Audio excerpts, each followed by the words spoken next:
All mainstream American political pundits are evil scumbags. Notes from the edge of the narrative matrix.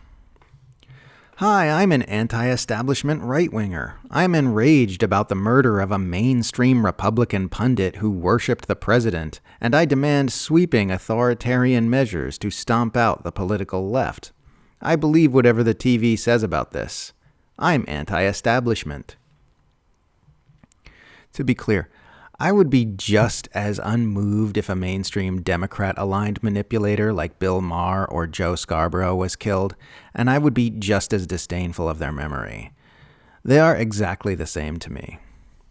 I had no strong feelings about Charlie Kirk especially. To me, he was just one of the Empire's countless flying monkeys, and his role will be easily filled by the next flying monkey in line. My disdain toward him was of the ordinary blanket variety that I hold toward all lackeys of the most tyrannical and murderous power structure on our planet, regardless of their political affiliation. All mainstream Republican pundits, politicians, and political operatives are evil pieces of shit. All mainstream Democratic pundits, politicians, and political operatives are evil pieces of shit.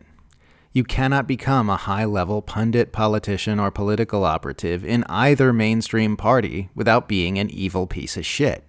It's part of the job description, because the job requires you to make excuses for the abuses of a globe-spanning empire which is fueled by human blood. The Republicans are not your friend. The Democrats are not your friend. If you have any special attachment to any mainstream American pundit, politician, or political operative, then you have a special attachment to an evil piece of shit. That includes Charlie Kirk, and it includes all major Republican pundits and politicians, and it includes all major Democrat pundits and politicians. There are no exceptions. That's just the way the empire is structured. Rightists have been aggressively pushing the narrative that the weapon used to assassinate Charlie Kirk contained ammunition which had been engraved with transgender and anti-fascist ideology, based on an internal police bulletin whose contents made its way to the press via right-wing pundit Steven Crowder. Yeah, sure, hey you guys, they found I'm trans written on the bullets and I am Antifa was also written on the bullets. And also, nothing can stop us radical leftists but a huge Palantir surveillance network.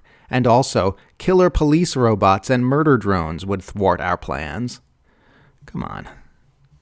The claim fizzled almost as soon as it surfaced, with one law enforcement official telling the New York Times that, quote, the report had not been verified by ATF analysts, did not match other summaries of the evidence, and might turn out to have been misread or misinterpreted, end quote. CNN was then told by two law enforcement sources that, quote, agents quickly ran an initial search on one of the markings, including a series of arrows, which analysts initially interpreted to be a connection to the transgender community.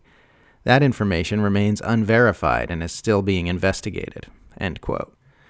So police found a series of arrows on some ammo, thought that maybe the arrows have something to do with trans activism, and then someone fed this completely unsubstantiated hunch to Steven Crowder, further inflaming the insane, shrieking vitriol that has been consuming the American political right. A few days before global Sumud flotilla activists began reporting that drones were repeatedly dropping incendiary firebombs on their aid boats headed for Gaza, TRT World came out with a report saying Israel has been using quadcopter drones to drop incendiary firebombs in Gaza. Social media users have been posting footage of these drone attacks in Gaza alongside the video footage of the flotilla attacks, and they look the same. Israel is droning activist boats for trying to bring formula to starving babies, and Israelis are still like, oh, the world hates us because of our religion. Jerry Seinfeld said during a speech at Duke University on Tuesday that he believes that members of the Ku Klux Klan are morally superior to Palestine supporters because they are more honest about their hatred of Jewish people. Seinfeld said, free Palestine is, to me, you're free to say you don't like Jews. Just say you don't like Jews. By saying free Palestine, you're not admitting what you really think. So it's actually, compared to the Ku Klux Klan, I'm actually thinking the Klan is actually a little better here. Because they can come right out and say, we don't like blacks, we don't like Jews. Okay, that's honest. This is such a perfect example of the insanity of the Zionist ideology. They're like, the KKK is fine. It's the ones who never voice hatred of Jews that I worry about. The ones whose Jew hatred is completely invisible and has no actual manifestations in the physical world. Israel supporters make alliances with the far right while attacking the left and alienating the centrists, and completely ignore all the actual white supremacist groups who want to kill Jews, while shrieking about a fictional epidemic of Jew hatred among people who are protesting a genocide. You never see them yelling at Klansmen and neo-Nazis. You only ever see them yelling at people who think genocide is bad. This is because Israel is a far-right, racist, genocidal country, and its most natural allies are therefore racist right-wingers who think genocide is cool. All the world's worst people cozying up together in one big, happy, genocidal cuddle party. The other day I tweeted about an IDF sniper who had boasted about murdering unarmed civilians just for the hell of it, and a commenter said, "If that is a real quote from the real sniper, it's bad, but I don't think it is real because it is so obviously bad." Now, this is a common error when learning about the abuses of Israel.